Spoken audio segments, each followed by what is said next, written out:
about his PT business. Nick, just give us a quick background on your PT. How long have you been a PT? I've been a PT just over a year. Okay. So over this next year, what do you hope to achieve? I hope to achieve more business. Yeah, great. Grow my client base and improve my knowledge. And just be a more formed and all-round trainer. Okay. So I'm hearing two things there. One, you want to increase your client base. What do you want to increase it to?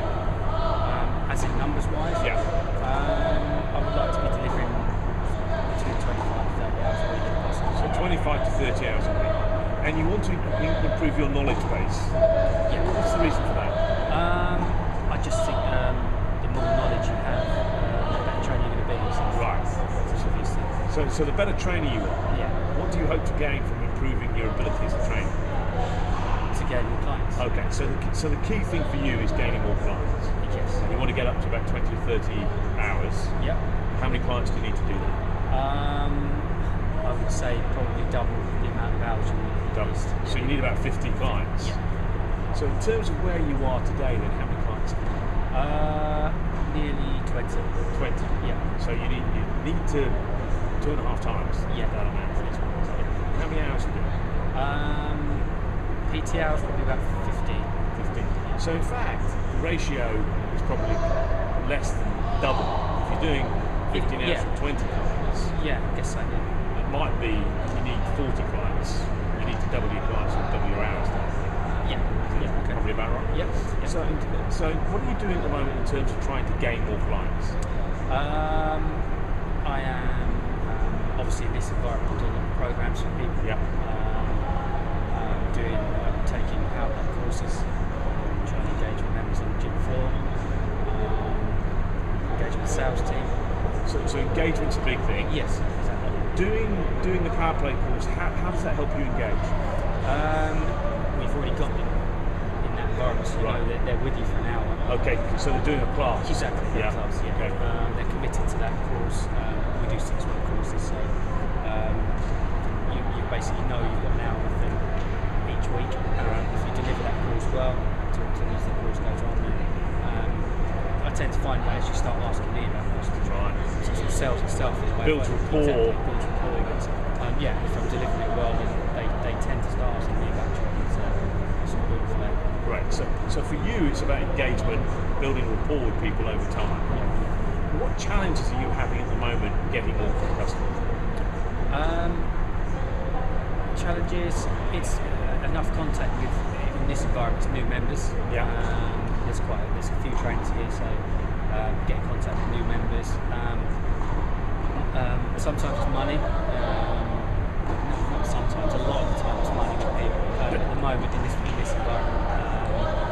But it's basically just converting the amount of people I see into the new class. I probably see enough people, but it's Right. getting them to convert.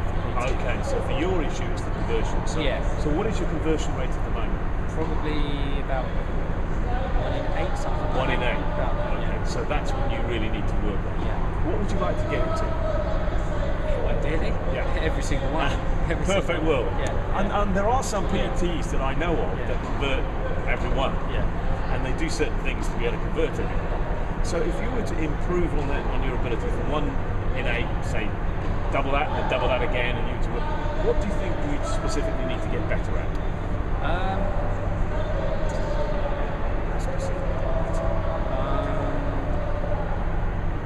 I think I need more.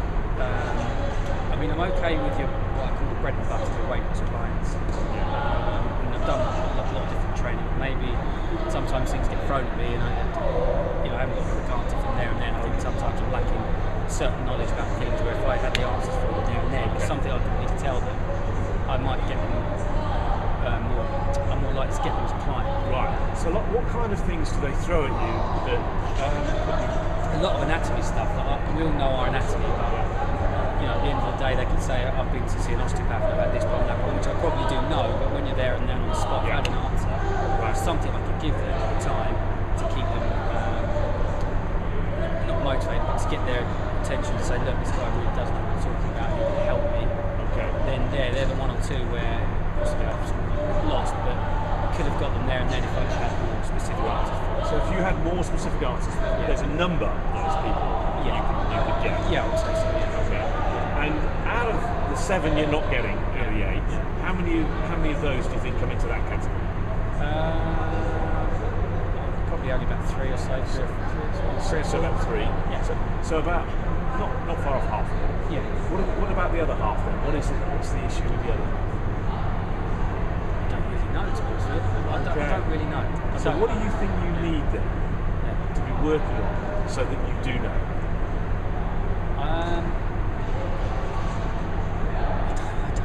I don't know. Great. I don't know. That's fair enough. So what I want you to do is I want you to imagine the situation you're in where you're doing a consultation. Right. Okay. And the consultation does not end in a sale. Right. And you've done a few of those. A lot of those. So now, what do you think you need to be doing in or after those consultations to identify what's the reason this person hasn't bought from you? What do I need to be doing during the consultation? During or after doesn't matter, so that you can begin to identify why is this person not buying from you? I have to look at myself, evaluate myself. Okay. Basically, evaluate what I've said to them,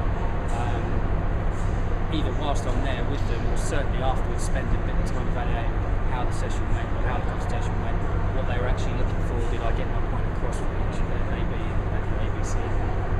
That's quite interesting, wouldn't it? Yeah. Because if you then do the evaluation, you really will get a lot of accurate information. Yeah. And you'll find out, how many of those 7 were actually saying to me, you need to improve your anatomy, you need that specific information? Yeah, none of them. So that's quite interesting, isn't it? So when you actually sit down with them and you're having the conversation, afterwards if you then evaluate, so how did that consultation progress, you might be able to come up with really good things you need to work on. Would that make sense? It would make sense, yeah. So if you were to move forward over the next week or so, what specifically could you do in terms of evaluating how well you're doing those consultations? I could literally come up with an evaluation type for myself and give myself a mark out of 10 on each part. Did I listen to the client properly? Was it nutrition? Was it anatomy based stuff? Not that they would know, but I would probably know if they've said a certain problem. Did I know the answer to that problem? If it help you? So maybe just a simple evaluation sheet for myself, even written down, or even in my head to have like a separate evaluation where you're beginning to identify. Yeah, exactly. Yes. And so over the next week, how many consultations do you think you're going to be doing? Probably, I don't know, 5 to 10 maybe, something like that. So you could do 5 to 10 evaluations. Because you could pick up 2 clients in that period if your ratios stay the same. Yeah. Then you've got others that you can look at and say, okay, what didn't go so well? What can I improve on? Yeah. Fantastic. So 10 evaluations by the end of the week. Yeah. Be good progress. It would be good progress. Yeah. Nick's identified something in his learnings that's very, very important for all of us, that we must review if we want to move forward. If we just carry on doing the same thing, we'll keep getting the same results. So it's absolutely critical that if we want to improve, particularly our ratios as Nick does, then we begin to evaluate what we're doing, identifying the things we can change,